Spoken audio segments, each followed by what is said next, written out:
গাছের মালিক রেডি, মেহমান আসছে রেডি, ডাবের দিক তাকায় আর বলে আপনাকে খাওয়ানোর ইচ্ছা ছিল, এই ডাব দেখা যায়, খাওয়া কপালে নাই। বাড়িওয়ালাও রেডি, মেহমানও রেডি, কি ব্যাপার, পাড়ার লোক নাই। ইচ্ছা ছিল এই পুকুর থেকে মাছ খাওয়াবো, পুকুরে মাছ আছে খাওয়ান, বলে ধরার লোক নাই। ইচ্ছা ছিল খেজুরের রস খাওয়াবো, গাছি নাই, গাছে রস আছে, গাছি না থাকলে রস কপালে নাই।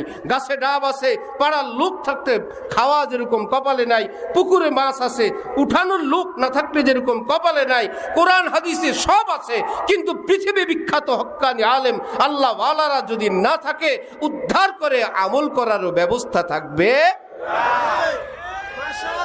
এই জন্য হাকিমুল উম্মত মাওলানা আশরাফ আলী থানভী নওয়ারাল্লাহু মারকাদাহু তিনি বলতেন, মুসলমানরা যদি ইসলামকে ভালোবাসো, কোরআনকে ভালোবাসো, তাহলে এক কাজ করো, কোরআনের প্রতিষ্ঠান মাদ্রাসাগুলোর খেদমত করো, আলেমের খেদমত করো।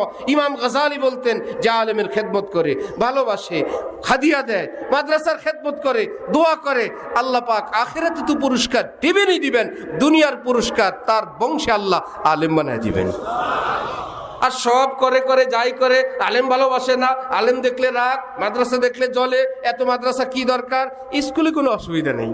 হুজুরদের রাজনীতি দল 3টার জায়গায় 4টে হলে এত দল কি দরকার, বছর বছর যে বাড়তি আছে নিয়ন্ত্রণহীনভাবে অন্যদের রাজনৈতিক দল, এতে কোনো অসুবিধা হয় না। ও বুঝা গেল ভিতরে কোনো সমস্যা আছে, ভিতরের কোনো রোগ এবং ভাইরাসের কারণে টুপি দেখলে সমস্যা, পাঞ্জাবি দেখলে সমস্যা। হাকিমুল উম্মত থানভী বলেন, ইংরেজদের এমন মুরিদ হয়েছে, আলেমরা বলছিল ভাই প্যান্ট পরো 2 আঙ্গুল উপরে উঠাও, টাকনুর উপরে। আলেমের কথায় 2 আঙ্গুল উঠায় নাই, ইংরেজ আবার এক টানে হাঁটুর উপর উঠে ফেলছে, সেই প্যান্ট এক টানে হাঁটুর উপর উঠে ফেলছে। আলেম বলছিলেন 2 আঙ্গুল, সেটা উঠায় নাই, ইংরেজ বলছিল এক টানে হাঁটুর উপরে, কারণ আগেরটাও ফরজ তরক, পরেরটাও ফরজ তরক, মধ্যখানে থাকলে তো মোল্লা হয়, মোল্লা হব না, প্রয়োজনে টাকনুর নিচে নিয়ে যাব, মোল্লা হব না, প্রয়োজনে হাঁটুর উপরে উঠে ফেলবো। মোল্লাদের বিরোধিতা করো।